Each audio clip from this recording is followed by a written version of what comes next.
Hello, welcome to the BiG Scuba Show. Hello, my name is Michael Welham and I'm a former military and commercial diver, and I'm here with Gemma and Ian on the BiG Scuba Podcast to talk about my new book, Combat Divers, published by Osprey Publishing. Today's episode is sponsored by Narked at 90, so let's find out a bit more about them. Narked at 90, their tagline has been beyond technical, which describes them pretty well. John Routley and Brent Hudson launched the company over 20 years ago. They are both technical divers who have logged thousands of mixed gas dives between them over a 30-year period. Using their engineering know-how and diving expertise, have developed bespoke, personal, commercial and military diving equipment and products of a universally recognised, unparalleled calibre.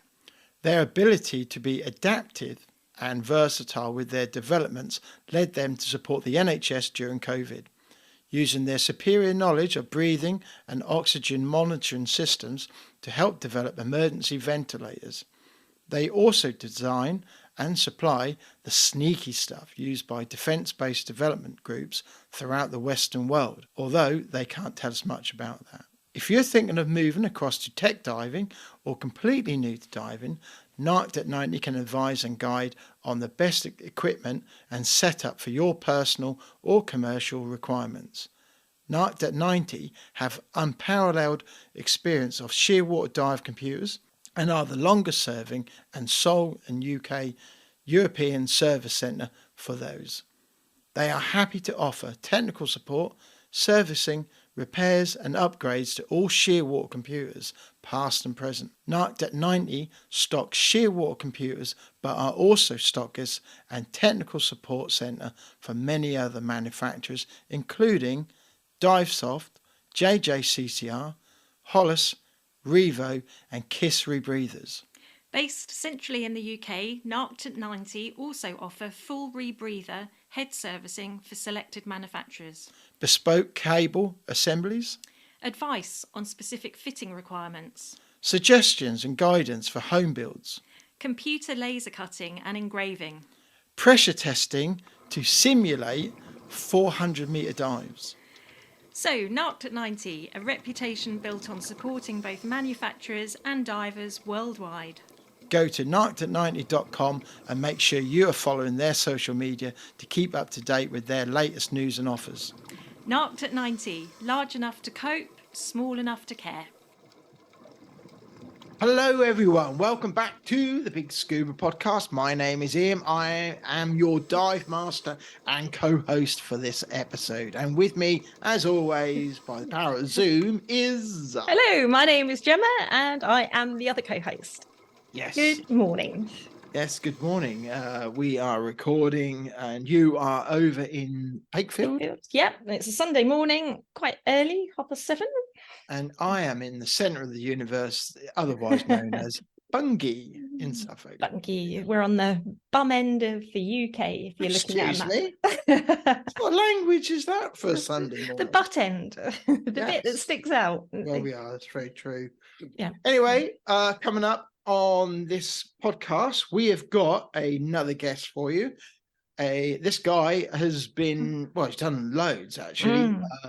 He's been an instructor, he's been a commercial diver, travelled the world, and he's SAS. He's been a military scuba diver. And he's written some books. He has written some books, and so it's quite interesting. So we'll get to him in a bit.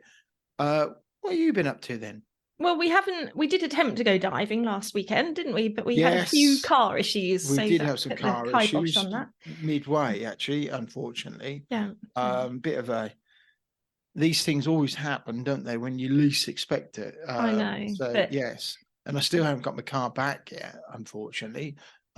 So luckily enough, I've got a courtesy car, hire car thing. So to tide us over. So because we've got the Farns coming up in a few days' time. Yep, this time next week we'll be in the Farne Islands. So we're looking forward to that. Yeah, it'll be our first trip up there of the year.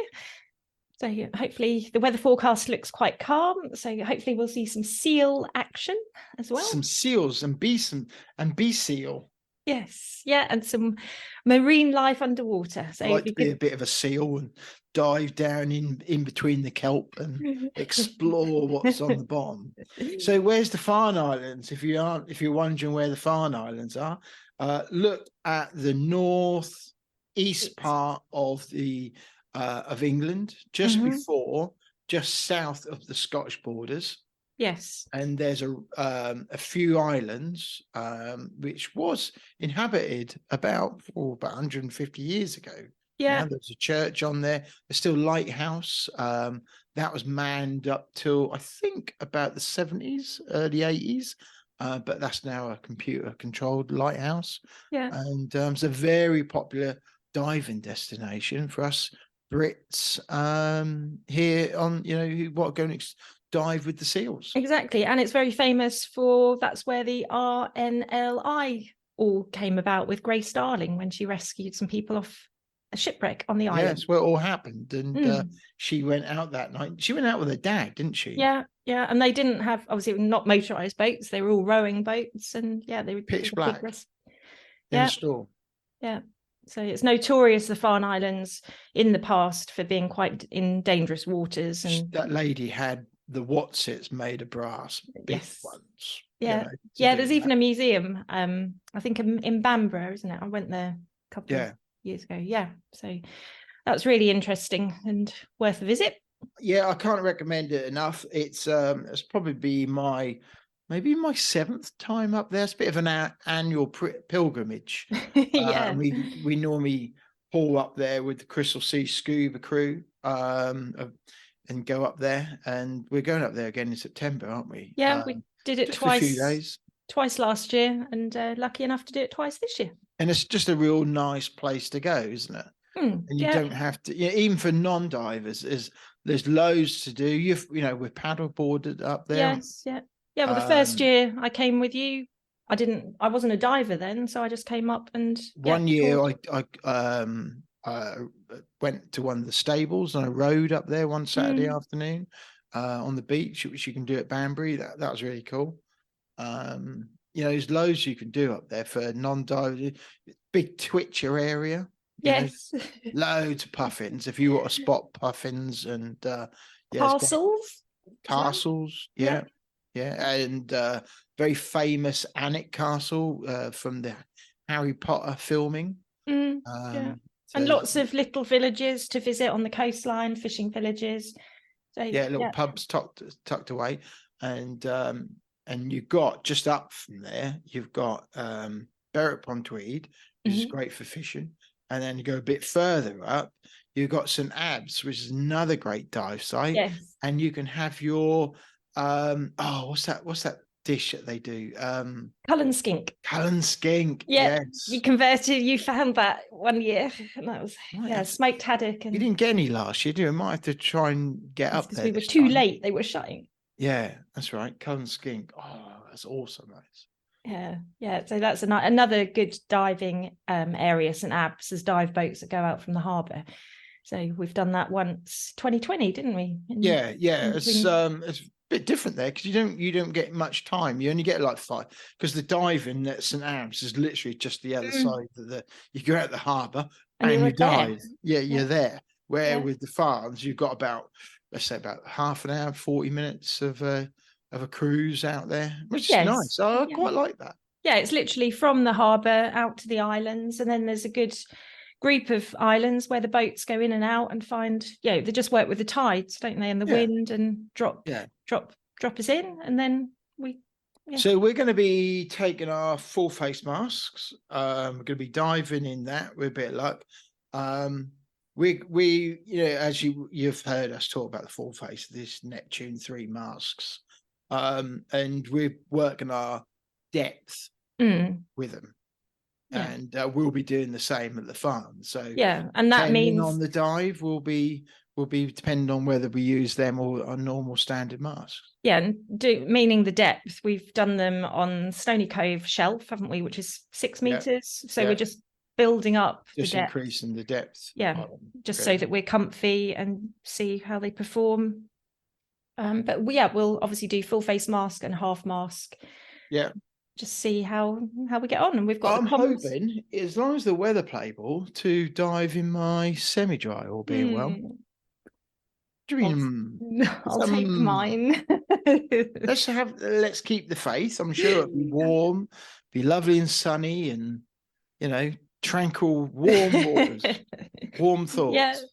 No, we'll both be taking our dry suits and our semi-dries and see how the water temperature, because the water temperature up there is a bit cooler than here. Yeah, but to me, it's not so much the water temperature; it's what happens afterwards. Because when you're out of the farm, when you go to the farms, it's a 2-dive day.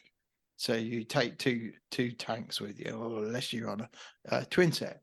And so the dive is usually, you're out within half an hour and then you dive. Well, then your surface interval in between is you've got an hour and a half before you go in again. Well, to me, if it's blowing hooly, you get cold. Yeah. You're going to get cold, and then that second dive you can be cold, and that's so it's not so much about the water temperature, but it's what's going on the outside as well. So which kind of makes my decision really on that. But I like going in on the wetsuits. I think that's quite nice. Yes, yeah. Well, last time we were at Stony, we did semi-dries, and that was really lovely and not cold at all. So I think the sea temperature around East Anglia is 18 degrees. So I saw somebody South Coast. That's been even warmer than that. Yeah. But yeah, we'll report back, and we'll be doing a podcast from the Farne Islands. So we'll be able to give you a roving report. And then August will be a little bit quieter for us with guests, because we have, quite a busy August ahead. Your dive school holidays, got stuff with I'm off to Clarkson's farm later. Diddly squat. Yeah. My son wanted to go there, so we're going to go see if Mr. Clarkson's around. Have a little outing. Yeah. So through August, our next podcast will be featuring Santi. We spoke to the sales and marketing director, Agnieszka Nick. Apologies, everyone. Nick Quick.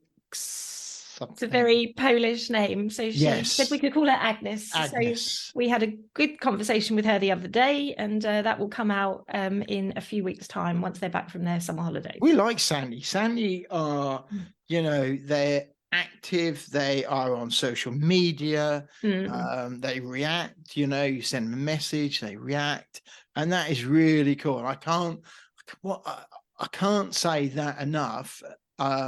How nice that is. Yes. In an industry, and it seems like we're after COVID. Why does it seem hard to get responses? Yeah, it's and quite. I'm not talking about just the dive. I'm talking about in business generally.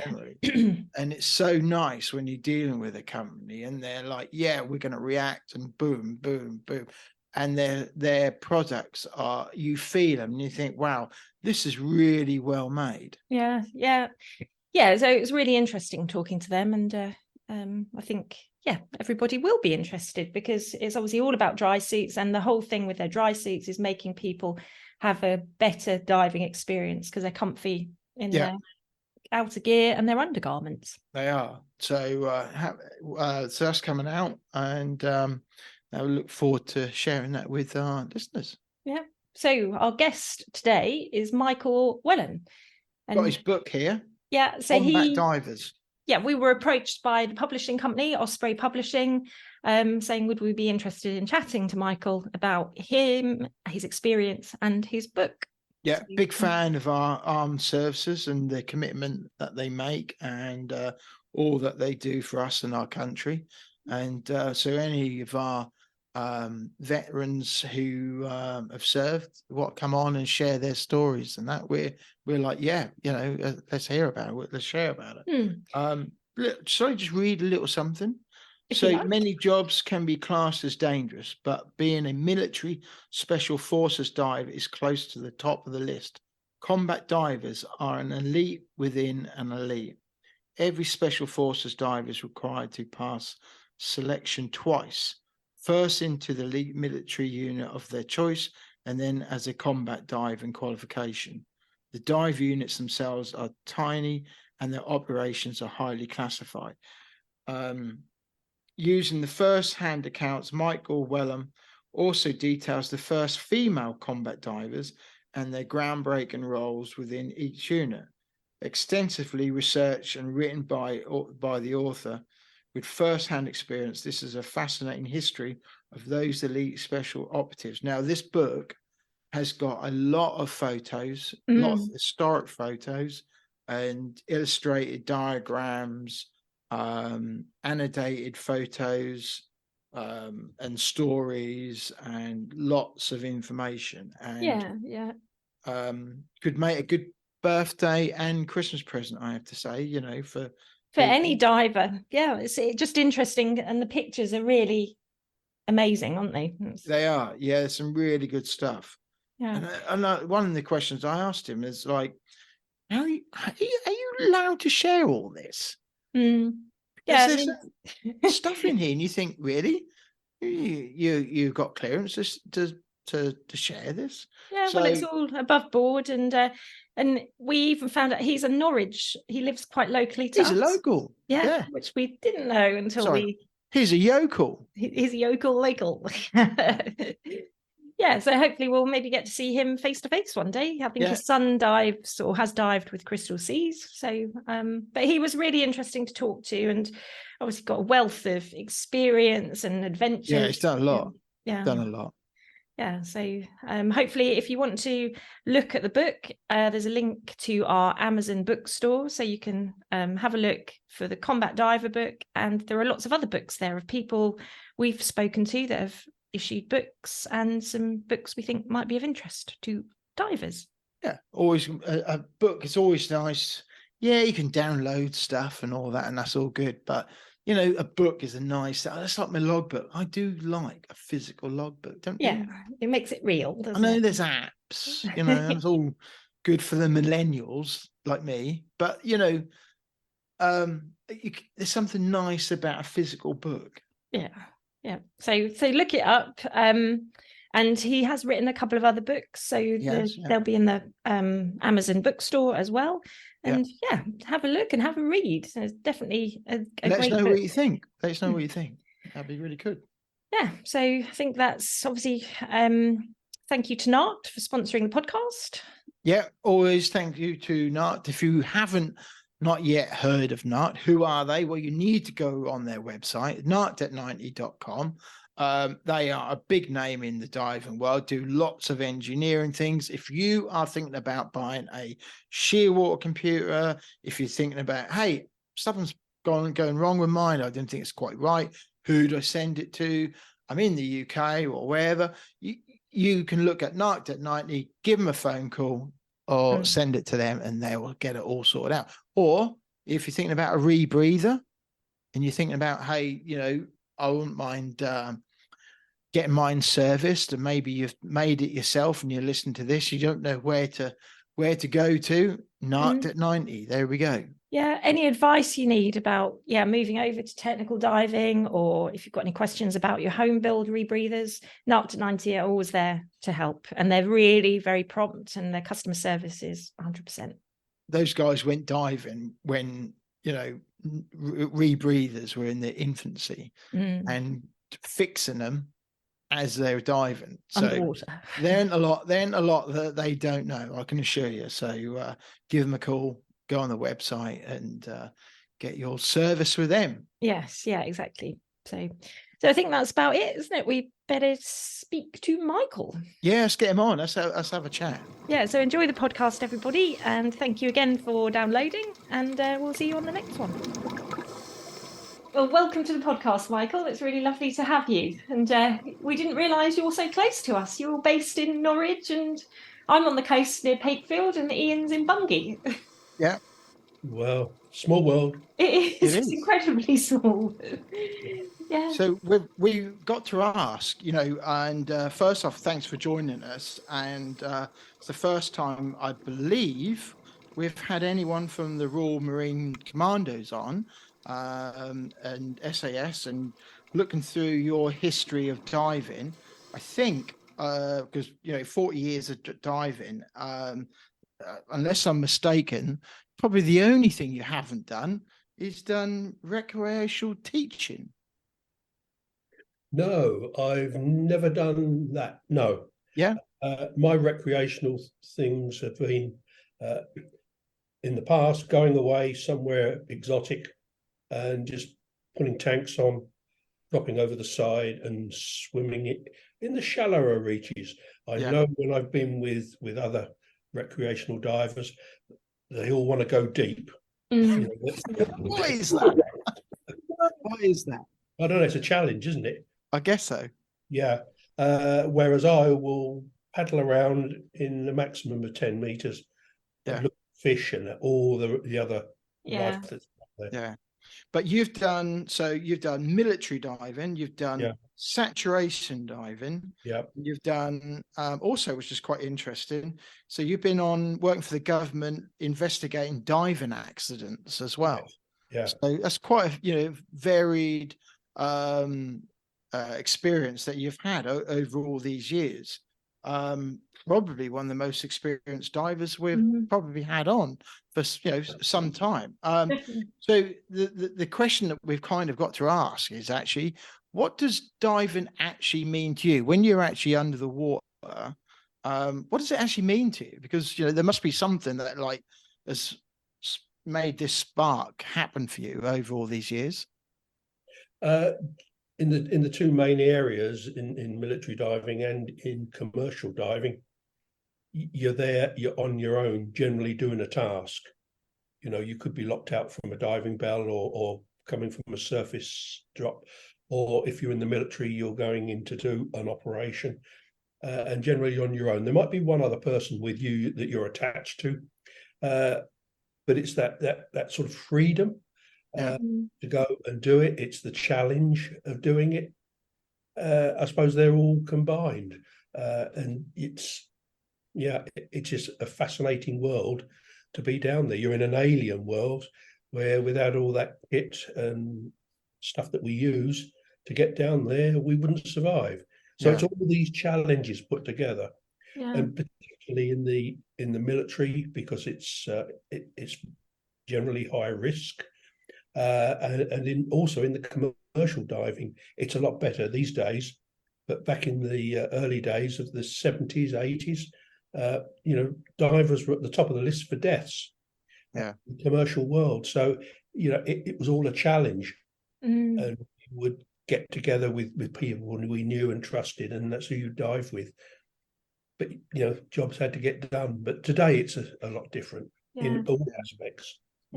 So what actually got you into diving? Was it going into the military where you started your diving journey?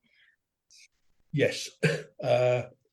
An opportunity arose. I was in the Marines at the time. An opportunity arose that I could go and do a course, and so away I went and got shouted at a lot by instructors, put through the paces as the military does, and then it worked from there.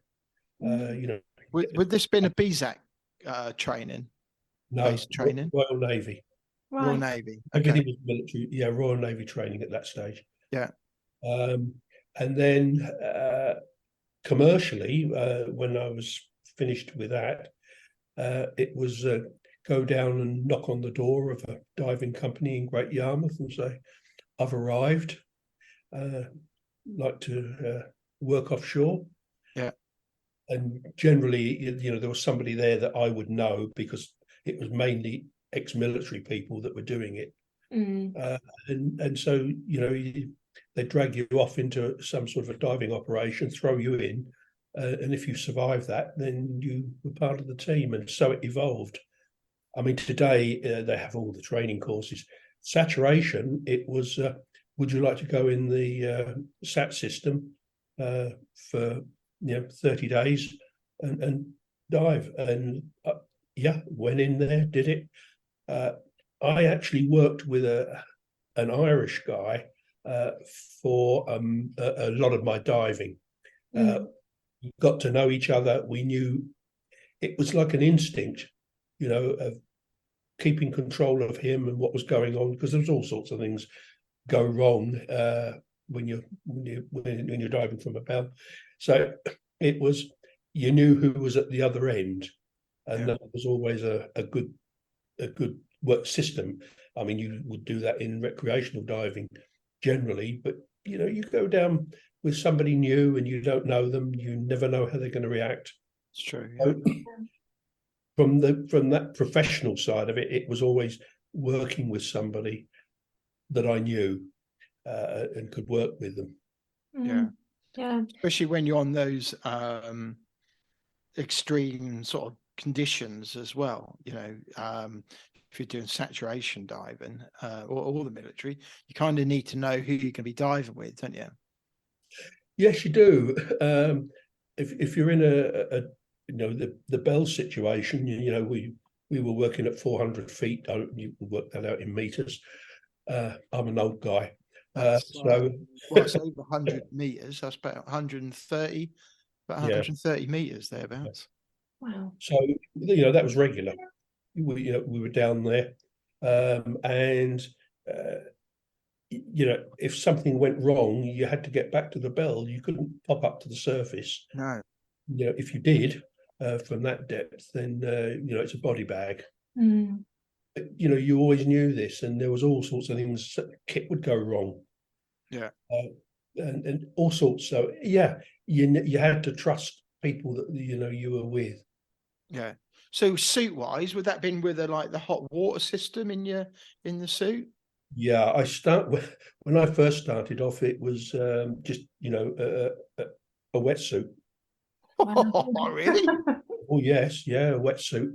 Down at those sort of depths? No, in the shallower depths. Oh, I say. Yeah, up to 100 feet, something like that, in the North Sea. Still cold. Yeah, but you don't think about it. No. A proper diver, his brain is damaged, so he doesn't think about things like that. But it was neoprene suits, and we used to get them made as thick as we could. Put talcum powder all over them to try and slide into. Just imagine trying to get the damn thing on. Oh yeah, because as you go down, it ges thinner and thinner. When you're at depth, it's like a piece of paper. But that's how it was. And then we had Navy dry bags, the dry suits. Well, they were never dry; they always leaked. But that's what it was in theory. And you could wear your woolens underneath. And then it was hot water suits. Yeah. And I guess we're talking pre-dive computers. So all this would have been with scales and things like that. And tables. Tables, I mean. Yeah, everything was managed because I was asked by a guy the other day about diving watches in an interview. And I said, well, you never wore one. If you had a Rolex, you'd be terrified to wear it because you might lose it. Yeah. But you didn't need them at that time. You were managed, if you want. Yeah. There was a supervisor on the other end. The only time you would be without that is military.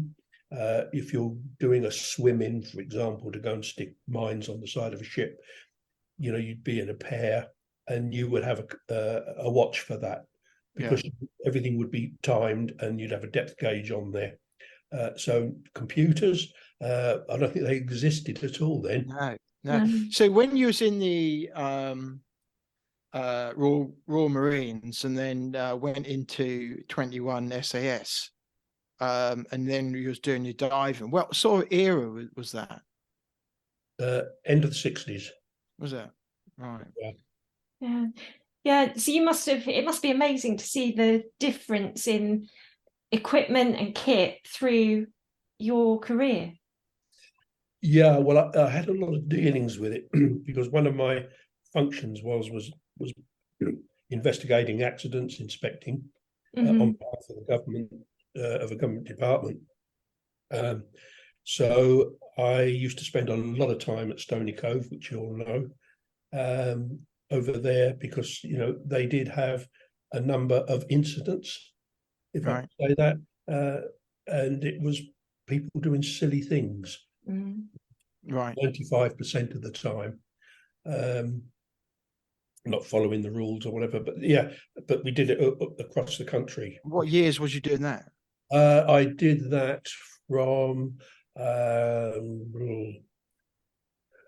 think 1989 up till well, I did it for about 16 years. Wow, yeah. So are you still actively diving? No, I haven't been underwater for quite a while now. But I do obviously keep in touch. I'm always in touch with people in the military. Yeah. One of the aspects at the moment is the Royal Navy is changing the way it operates. So I'm linked into what they're up to. And I'm following. I was going to say joining the Royal Air Force then. No. Which I always know is always a little bit controversial.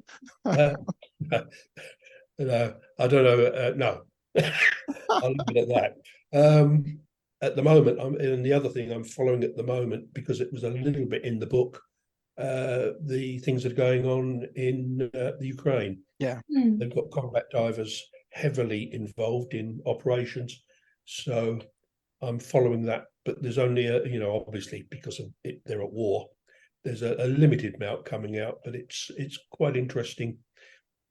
Where it must be a funny thing when I've never been in the forces, although I've got relations who been in Royal Navy in the past, and it must be a funny thing that when you spend a lifetime training and then you get a situation like Ukraine, and although we're not involved, it does kind of lend an opportunity to put training to the test and put new skills in place and things like that.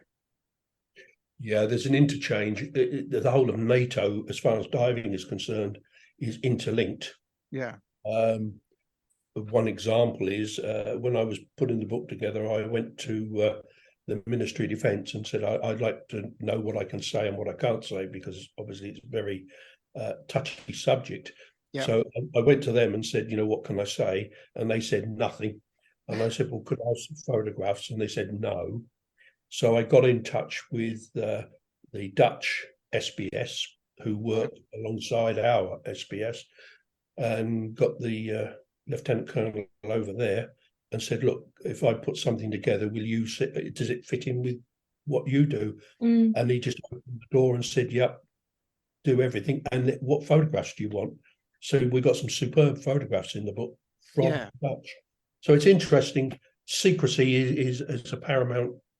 Well, it kind of brings me round to a couple of questions, actually, about the book. So let's talk about the book. So Combat Divers, okay, an illustrated history of Special Forces divers. And you've done various other books as well on a similar subject, i.e. military divers and and diving and military, all that sort of thing. And I was going through it, and there's a lot of history about, about the World War II, about the mini subs and their role in World War II, and how the Italians and all that, they all come up with mini subs. And also right up to today, and there's a lot of photographs, as you said. And I thought, well, this is all meant to be really secret, although a lot of it's history and that's public. Yeah. And I was thinking, well, how, if you go knocking on the door, and I said to somebody and said, I want to make a book. And I thought, well, I wonder what reaction they was going to come out with. And you've basically said it, no, can't do that sort of thing. Yeah, everybody else actually has been fantastic. Yeah, I think one of the first I got in touch with is the Australians. They're very, very active because of the region and the problems that are down there. And I said photographs, so they gave me access to about 1,000 photographs of divers and mine warfare divers. So yeah, and it followed on from there. But some at the time, even the Russians said, you can use stuff, and but then they were a lot of it propaganda, I should say. Yeah. So you have to read between the lines with a lot of stuff. The Americans, of course, are very much open. The US Navy SEALs, and I'm a member of the American Combat Divers organization. So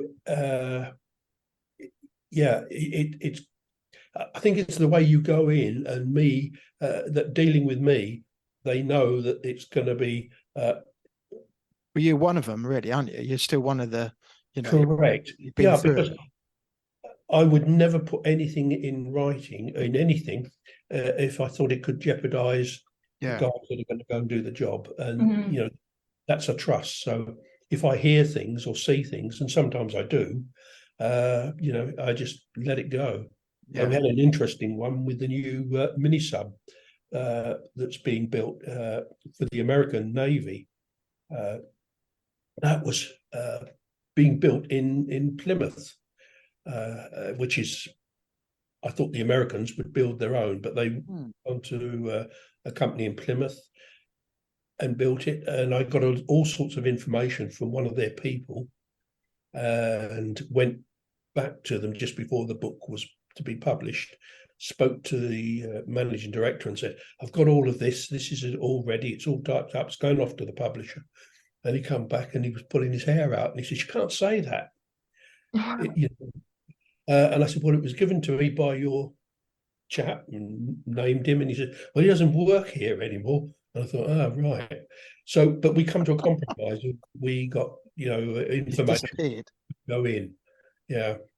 But at the moment, for example, the US, our own people have been training Ukrainians combat divers. Yeah, big link before the war, because I think people could see it coming. And of course, since then, there has been bits in the press that come up and say, we think this is happening and that's happening. But of course, everybody keeps quiet. Yeah. So just going back to the book, what kind of was the trigger to put it all together and sit down and write? I went to a publisher back in the 1980s and said, I would like to do a book. And they said, yeah, that's fine. And it was lucky. I put together the whole manuscript, really. And the publisher said, yes, we're going to go with it. And they did. And the book came out in 1989, and it was called Combat Frogmen. And it was the first book that had been written on the subject in the wider sense since the Second World War. So that went in. It was very, very successful. And I've got an agent, and he said, you've got to go and redo it. Bring it up to date, because there's so much going on now out there under the water. The equipment has changed, everything. So I said, well, I'll see what I can do. And as a result, we got to Osprey Publishing, who have been absolutely fantastic, sourcing photographs and editing and getting it in line and publishing it. And I mean, it's being published in the UK and the USA. Wow. It's I did notice that there's quite a few stock and images and like images supplied by Getty. So I'm guessing some of this is open for public if needed as well. So which is quite good. Yes, somebody else picked up on this. I was given a lot of photographs were coming in, but they weren't good enough quality for the publisher. So that was the first problem. And then we had a number of countries, which I will not name, that had provided photographs and then pulled back on that and said you can't use them because there was implications with the activities that are going on. I noticed with quite a lot of the photos as well, there's quite a few people in full face masks. We're just getting into full face masks. They are more of a ocean technology type of mask. We dive in ocean reef masks, slightly different. Did you ever do any full face diving? Did they sort of come in a bit later? Most of it. Yeah. In the early days, we used to have the Kirby Morgan band mask. Yeah. Which is the Kirby Morgan mask as you would see it. Yeah. With the neoprene hood. Okay. And to hold it in place. So that was used a lot. The Navy have always used a full face mask with a mouthpiece. Yeah. So that if something goes wrong with the mask, you can still carry breathing. Yeah. Most of it. I think using a half. There's a few of them got half masks as well. It seems to be like sort of half and half with the. There's a reason for that. If you're coming into a beach and you're swimming in and you're coming in under shallow water, and as you get into closer and you pop your head up, you need to be able to move the mask up so you've got good vision. You don't want a full face mask, and you can keep the mouthpiece in your mouth while you're crawling up the beach and making sure there's nobody waiting for you. And if somebody is, you can just turn around and get back in the water as quick as possible. Yeah. So half mask is generally used for that. So would you change from full face mask to half mask in an operation? No. If you're for special forces, they will generally be using half mask. Well, they will a half mask and a mouthpiece. For that reason, you can take it off easy, and it can just sit on your head, or it can hang down onto your chest a bit, because you need freedom. You've got a weapon there. You've got this great big bulk in front of you, which is your breathing set. So you need to have that freedom in front of you, and that's the best way of going. I've got to ask, right? And I've seen loads of sort of discussions on social media about it. What's the thing with split fins? I have absolutely no idea. Never used them. There is a few of people in here who got them, and I've seen quite a few comments on social media about split fins, and it seems to be like a military thing. Am I right? Not that I know of. No, that's not. I'll make inquiries on that, but that's never cropped up. All right. There's a few in the book, aren't there, who got them, and I just thought maybe it is a military thing or not. I don't know. Yeah. So with your whole diving career, have you been literally around the world? Where have I been? Anywhere you haven't been? Oh yeah, lots. I've done South America, Africa, the Middle East, and Europe, and of course the North Sea.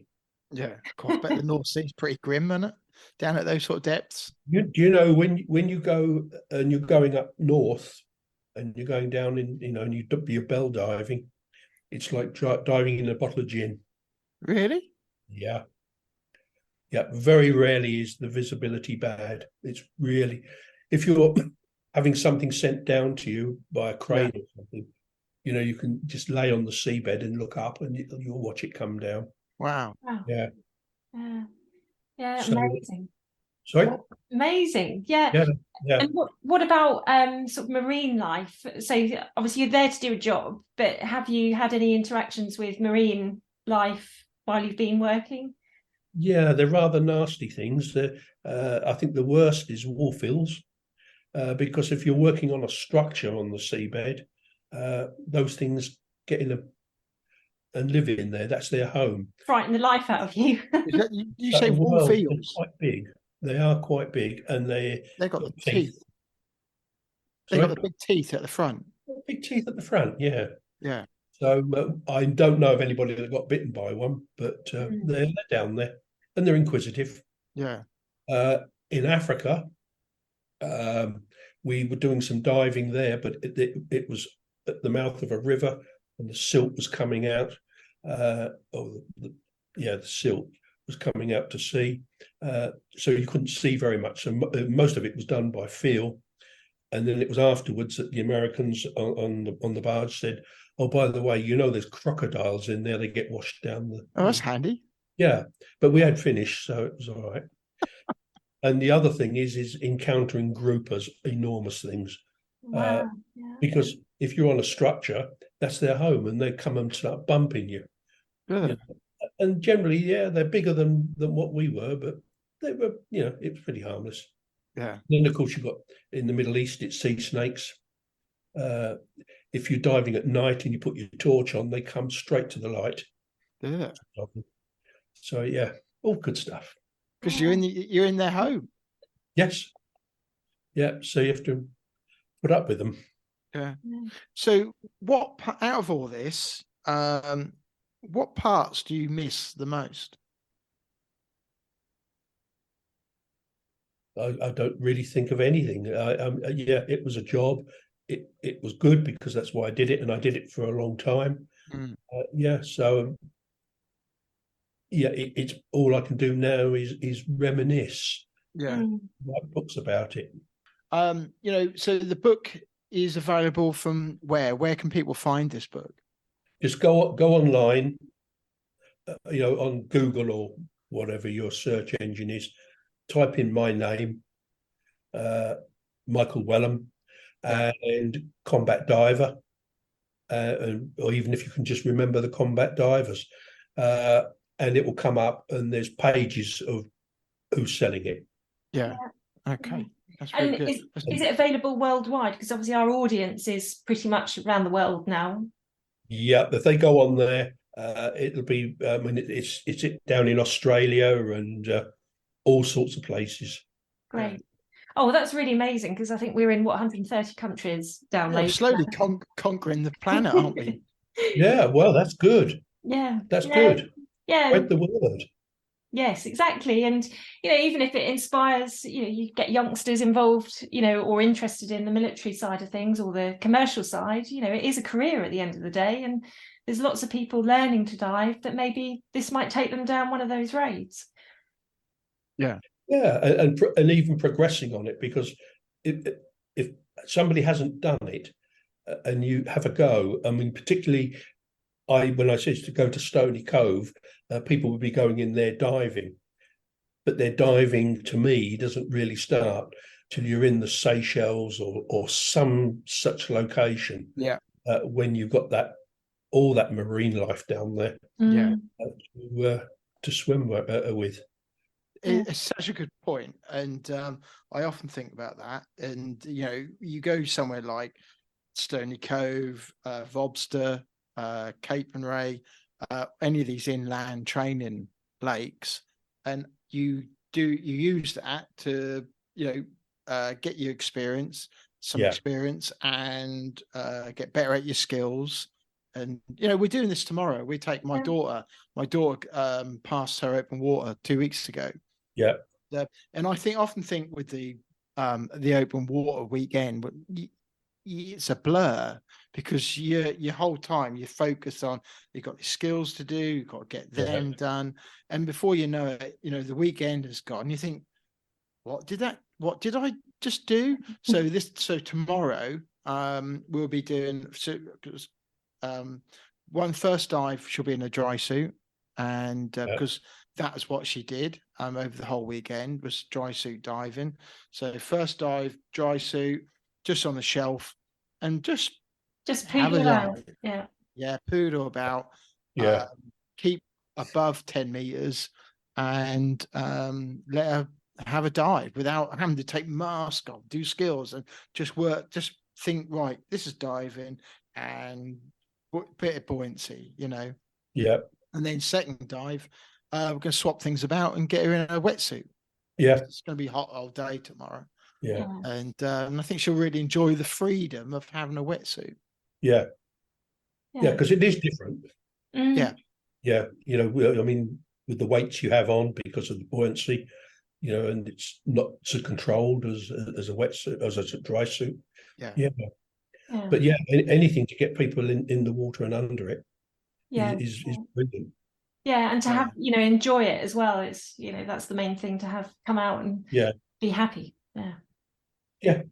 Were you another one of the examples that we've had on, where once you learn to dive, you never know where it's going to lead you, and and it's led you to saturation diving, and then also investigating in accidents as well. And diving all around the world, and you think about the experiences that you've had and seen, and all because you learned to dive.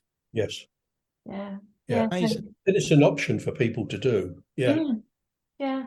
And I think, the more and more that we talk to people from the diving arena, there are just so many avenues you can go down. It's just amazing. Yeah, I get pretty interested when you get somebody diving under the water filming things, and I think, so I could do that. Yeah. But I never did. So cameras back in the day were great big, heavy, cumbersome things with filming, and you didn't know whether it was working or not. Now it's all digital.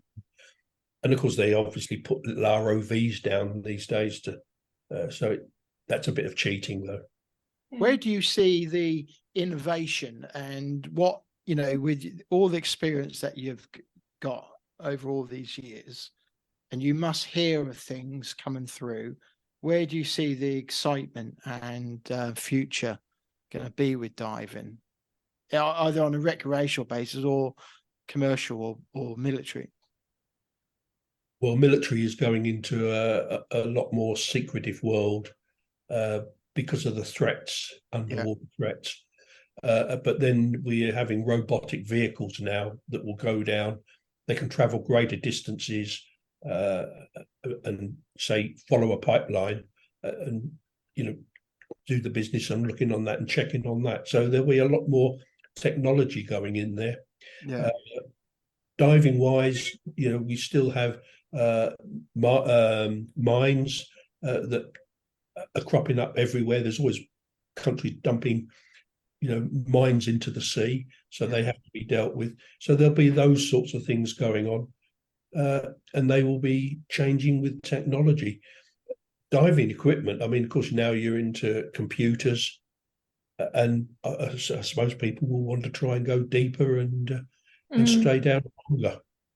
I believe the record's something like 330 meters, wasn't it? As an Egyptian guy, he was in the Blue Hole as well. Yeah, that's got no thrill for me whatsoever. No.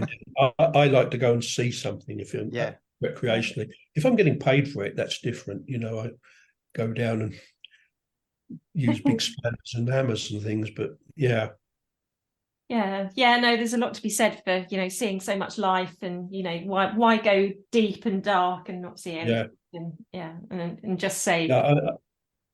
And of course, we've got to look after the underwater world as well, because it's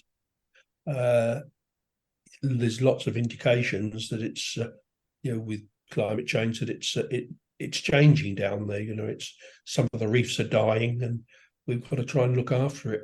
Absolutely. We had must have been over 18 months ago, if not 2 years. So we've had guys from Portsmouth, mine clearance guys, and they were saying the same, very similar things. And also we had Richard Garrett on, who's been down to Mariana Trench, deepest part of the world, and he was talking to us about how part of that they can't go to anymore in the submersible, because previous people have been there and explored with ROVs, and instead of bringing all the wire up, they cut it. Just let it drop to the depth. And it's such a shame that you've got this part of the world which is so extreme, and we're only now seeing it, and now we can't see it because of the way it's been left.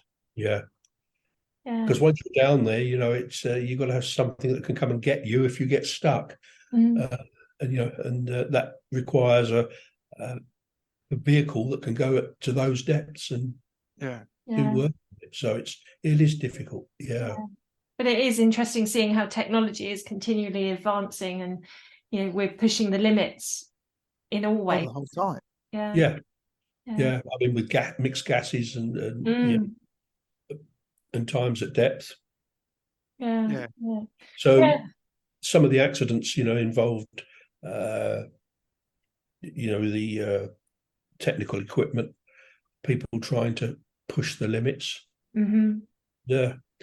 then things go wrong. So yeah, unfortunately, but that's the whole thing with diving. You have to be safe and you have to do your checks, and Always got to get home. and follow the rules. Yeah. Amazing how people don't follow the rules. They think they were made for other people, not them. It's Yeah. In reality, it's there's a framework to follow, rules to follow, and if you stick to those, you are going to be safe. Yeah, but you do need the people to say, right, okay, what's around the corner, or push things a little bit more, because otherwise we'd still be, if it weren't for people like that, we'd still be in caves who can, hey, what's out there? I need to know what's around the corner. So in a controlled, and there were some divers, and I'm so sorry, I forget their names, but they've done really recently some deep with trimix and mixing, blending different chemicals. It was Dr. Forget his name now. The divers, the team of divers abroad, and they were pushing the limits and boundaries on blended chemicals and gases. Yeah, but that will always go on. Yeah, it has to be calculated, and you have to look at the skill and the right people. I mean, you don't just throw the kit on, jump over the side, and go down to these deep depths. You work up to it. Yeah, and that's doing it properly. But some people think they can go down there. Yeah, I've done that course. I can go and do that now. Yeah, and it's the knowledge and the experience, and it is, isn't it? It can go wrong. Yeah, exactly. Yeah. Okay. Well, with your experience and all these years of diving, let's go through to the questions, okay? Because we're looking forward to the answers. Yeah. So we like to give our listener a bit of a nugget, a life nugget, and whether it's a life hack, something. What have you got for our listener to take away from this? Well, questions. I don't know who has said one, but anyway, I've got them. Who would, if I could take 3 people underwater, who would you take and why? They don't have to be divers. I had to think about that one. I suppose the one that stands out is a guy called Commander LKP Buster Crab. Yeah.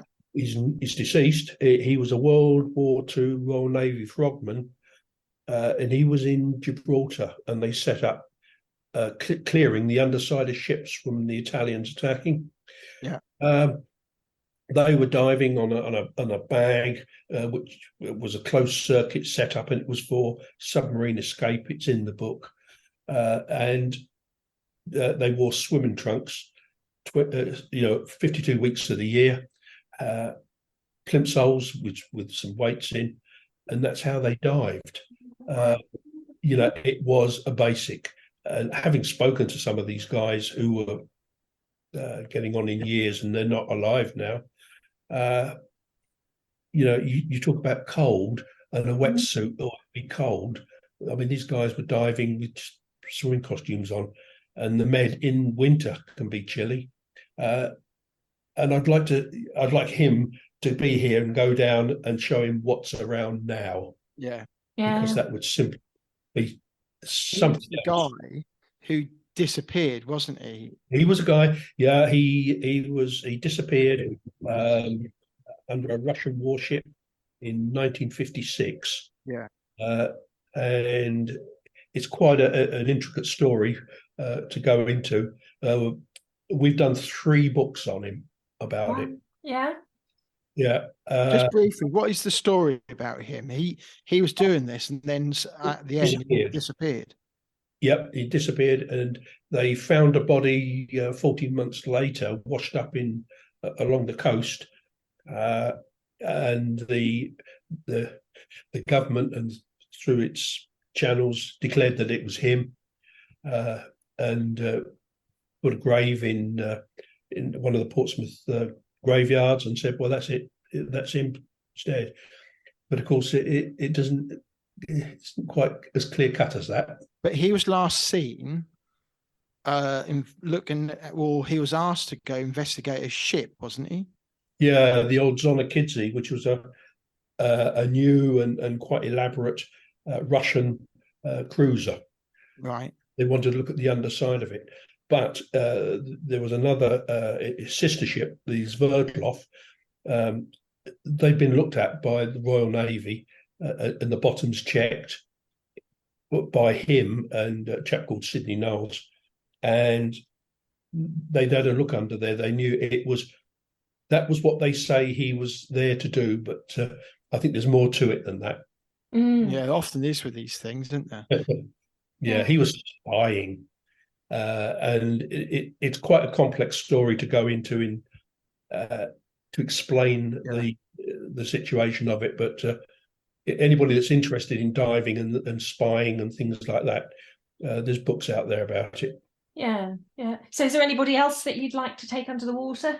Well, I was going to say my son, but he's already done, and really enjoys it. He finds it expensive to do, but there you go. He really does take to it, but he never thought about doing it professionally. He just does it recreationally and thoroughly enjoys it. Yeah, no, that's... So I can't think of a third one. No, that's fine. It's fine. I could think of quite a few people that I would take down, but they wouldn't have any breathing equipment with them. You'd leave them there. Yeah, we've had that before. Yeah. And the other one is you have a billboard to show the whole world. What would you put on it and why? Well, for me, we've got to get this message out. And I mean, I watch David Attenborough on TV pleading with the world what to do, and nothing seems to change much. But don't dump rubbish into the seas and oceans. There's no need to, because they're killing our water world. Yeah. It's horrendous. Oh, you've just spoken about that. In the deepest. I mean, when I was diving in the North Sea, the junk that would come rolling across the seabed was incredible. Really? Rubbish that had been dumped. Yeah, and that's been going on for years and years and years. Because at one time, a ship would just throw all its garbage over the side. Yeah. Oh, it's ruled a bit better. But yeah, I don't know how you get it. When you see some of these, they're like islands floating around, islands of rubbish floating around. Yeah. It's certainly not good. Yeah. Yeah, and also it's important, as divers, that we have this window that we can see all this rubbish as well, and it just makes it, we're the eyes underwater as well. And how do you clear it? Okay, yes, if countries put their minds getting it out, but then they come back, well, who's going to pay for this? It always comes back to things like that. So that's going to be for your generation. What about pollution? Did you ever see any signs of that down when you was doing the saturation diving like North Sea? Did you ever see much signs of that? No, pollution was on the surface. Right. We would see it, when there was a spillage or something like this. Yeah. And to do it, but I never encountered anything underwater that was what I would, from oil or anything like that. No. Or plastic or things like that. Bits of plastic, tin cans floating around and all sorts. The usual rubbish. But of course, the deeper you go, the more spread out it is. Yeah, you come in more closer to where ships go, where there's been any sort of installation or where people can dump it. I mean, places like India and that. I mean, it just gets thrown in the river and washed out to sea. I've got another question for you, which is not one of our set questions, but thanks for those answers. That was really cool. Have you heard the agency Brixmas? No. BRIXMIS. It came about after the Second World War, and when they carved up between the West and the East, Germany, and particularly Berlin, that was the agency that basically covered that west side. My uncle was in it, It's part of the. So basically, he used to go across Potsdam Bridge, and they'd go, and this all part. You can do your research about it, and I've seen various stuff. And one of the things he was be tasked to do, and this would have been sort of like in the 50s. Yeah. And he would have gone across the Potsdam Bridge. They would have got somebody, and they would have these souped up cars, and the whole back of the boot would be an petrol tank. Yeah. Be like something like a Ford Granada, say, that sort of size car. And they'd go across, 4 of them, and my uncle at the time was a Navy Royal Air Force boxer, could really look after himself, and they would go over, capture somebody who they want, and then bring him back. They would interrogate all that, and then release. Another thing he would do, he'd wait for tanks to go past, scratch off the paint on a tank, one of the Russian tanks, and that would go back to be analyzed. Or they would wait for the tanks and the people to go to the toilet and then dig up the maps and that, because the Russians at the time back then didn't have nothing to use, so they'd use old maps and things like that. They'd go wait for them to then go, and then they'll dig it up, and that'd all go to be looked at and checked and what have you. And I was wondering at the time, I was just then thinking, like, maybe they had divers. I don't know, because all these things, part of the agencies at that time, maybe they had divers back then of seeing what was going on in that side. I don't know. Well, back in that time, it would have been SBS from the Royal Marines doing things like that. Yeah. And they were very, very active. Sadly, he's no longer with us, so I can't ask him. But well, that's the trouble with a lot of these things. The people that could have got the answers have gone. Yeah. But that's a good thing about your book. You're capturing that for generations, in the future. It's a good book. It's got a lot of history, and it talks about the future as well. So it's definitely worth a buy and a read. Yes, thank you. Yeah, that's all right. So we'll put the link in the show notes, so you can, maybe go to places where they can buy the book. And then if people want to learn a bit more about you, have you got any social media pages where they can go? And I think I sent that to one of you. I filled in the preparation thing here and sent it back. Yeah. Okay. Well, so, the only one I do with it is Facebook. Yes. So I've got a Facebook page. The diving, I've got one for the diving, which I'm updating as I go along, and that's Combat Divers Book. Okay. And that's Facebook. Yeah. Okay. Excellent. Great. And then I've got my own, which is just Mike Welham at however you get into Facebook. Yes. Yeah.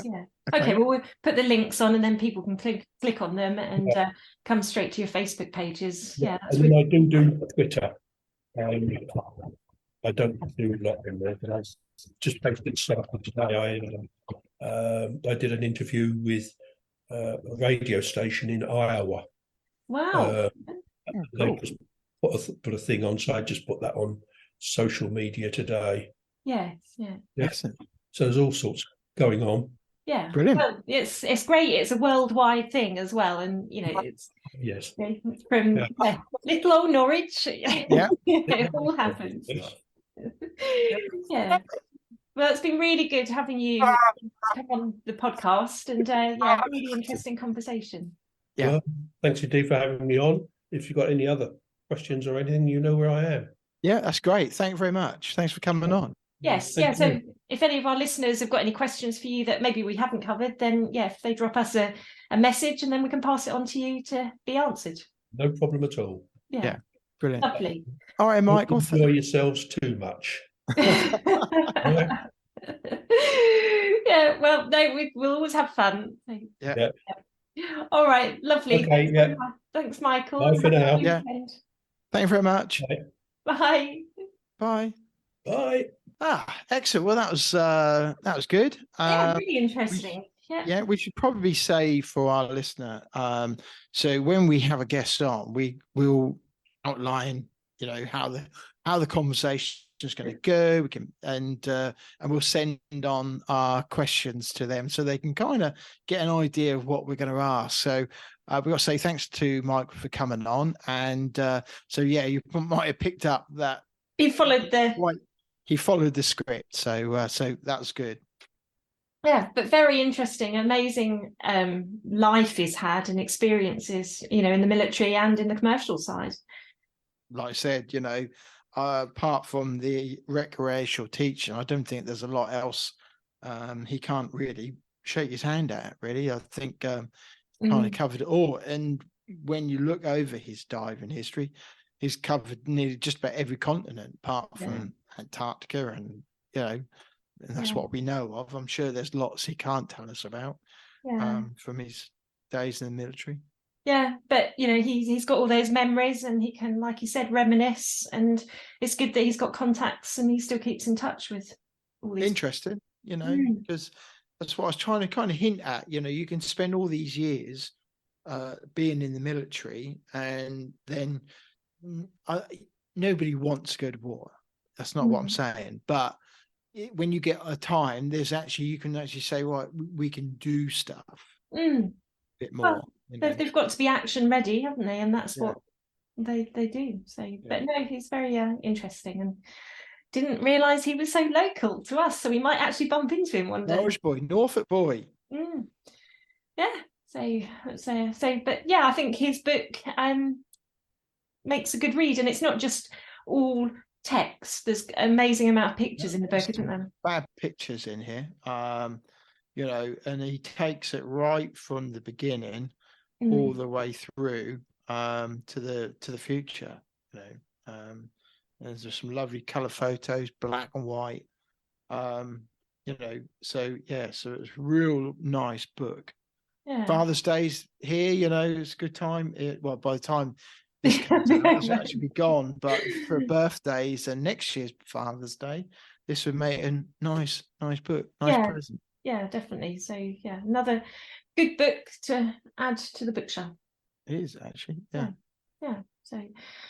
So if you, like we said, if you've got any questions for Michael, pop them our way and we'll pass them on to him, or just go directly to his Facebook page and drop him a message, and I'm sure he'll be very interested. Yeah, I thought it was really interesting what he said about what is it with recreational divers? They just want to go deep, and I thought that's a question we've often asked, isn't it? Yeah. And and that is very true, especially if coming from someone who's been seriously deep and done all that. Yeah, but there will always be people like that, and as we said, sometimes they are an accident waiting to happen, aren't they? And it's also interesting what he was saying about the special forces, because obviously, there's stuff goes on that we never will get to hear about and know, but it's thanks to our men and women in the armed services who do all this, so the rest of us, can go about our daily business. Yeah. So, and this book gives you an insight into that. Yeah, keeps the wheels moving. Yeah, it does. So no, thank you very much. If you're listening to this, thanks for listening. Thanks for downloading this episode. Don't forget, there's a whole load. We mentioned there is 150. 2 years ago, we spoke to the mine clearance guys in Portsmouth. We spoke to before that another guy, mine clearance. Acting still in the forces. We spoke to Mr. Torbett, who spent time in the forces. Phil Short, who's done commercial diving. So we have spoke to a whole plethora of various divers and explorers. So go back, have a look, have a listen, and any questions or give us any review and feedback. We welcome the lot. So any questions for us, pass them our way. Yeah, we are learning and building our experience up on full face diving, aren't we? So have a look at that. We'll be sharing about that as we dive in it more. Yeah, and I think, it's now just getting our dive gear ready for the off tomorrow, and we're jumping in Stony Cove tomorrow. Yeah, we should also take this opportunity to say thanks to Naval Elite 90, who are our lovely sponsors. So if you're diving on rebreathers or you're thinking about buying a sheer water computer, have a look at their website at naval-90.com and give them a little look and see how they can be of service to you. So and go to our website. There's lots on there, various things like not all diving. There's paddle boarding on there. So you can have a little survey of our website. And we are also on YouTube. There's various stuff on YouTube, so subscribe on that.